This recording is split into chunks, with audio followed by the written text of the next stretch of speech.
Great, yeah, that was awesome. Fire away. Coach, when you got the notice first about Charlie's health, what was your first reaction to that news, and did you know you were going to be the first guy up to be potentially in the position you're in now? Yeah, so actually, Coach Dilly really was the first person to tell me when it happened, and he immediately told me that, hey, I was going to take over for special teams. But my immediate reaction was just, obviously, sadness and shock. I've known Coach Regal since I was a kid. I almost went to Chaparral because of Coach Regal, although I tell him I didn't go because of him. But known him for a long time, and he's a great man that loves his place and, more importantly, loves his players. Obviously, just for him to get right is going to be the most important thing. And he's a family man. He talks about his kids all the time, his wife. So for him to just be there for his family is going to be the most important thing for him. And obviously, I was sad. And not the way I wanted to get this role by any means, but it's not about me. It's about his players and getting these guys in the best position to be successful. What was the players' reaction? How much did growing up in a football family help you? A lot. But the funny thing, my dad's out here every Tuesday and Wednesday. He never pushed me to play football, to coach football. He's supportive in anything that I did.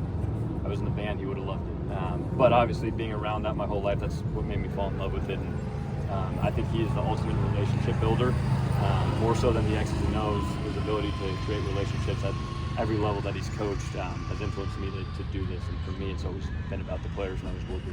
What was the players' reaction to Charlie having to leave and you coming in?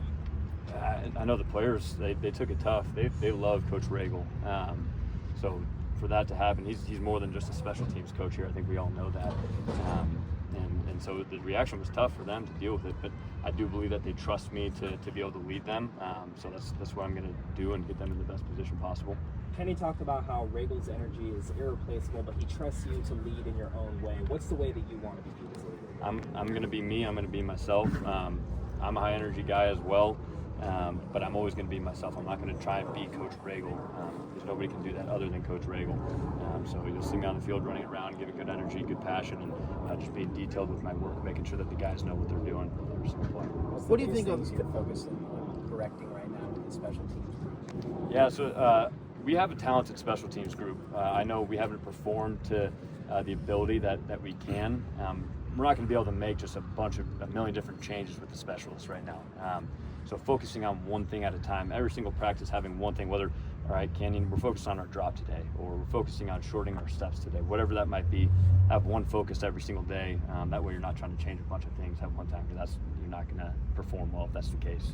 How has your previous experience as a special teams coordinator kind of made for a smooth transition, giving you confidence stepping into this? Obviously, I understood what it took, because I've been able to do it at a few places. Obviously, last year I was at Austin Peay, and it was a great experience. And prior to that, I was at UCLA working on special teams and really helping run it as well. The year before that, I was at ECU. I've been to a lot of places recently.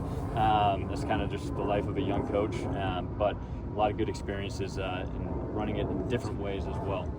What's the best piece of advice you probably got either maybe Coach Regal via text or just people within the staff to not only just maybe while taking up a position, at least for right now, but to be able to, like you said, do it in your own way? Yeah, I mean, I talked to Coach Regal, and he told me I'm ready for it, and he trusts me, and he told Kenny that I'm the right guy for the job, which, I mean, to have his confidence in me, that meant the world. And coaching staff came up to me and told me that they believe in me. Coach Saugus pulled me in the kitchen and was like, hey, when Kenny told me that you were running it, like I was like, hell yeah, Nudo could do it. So just having their confidence in me means a lot.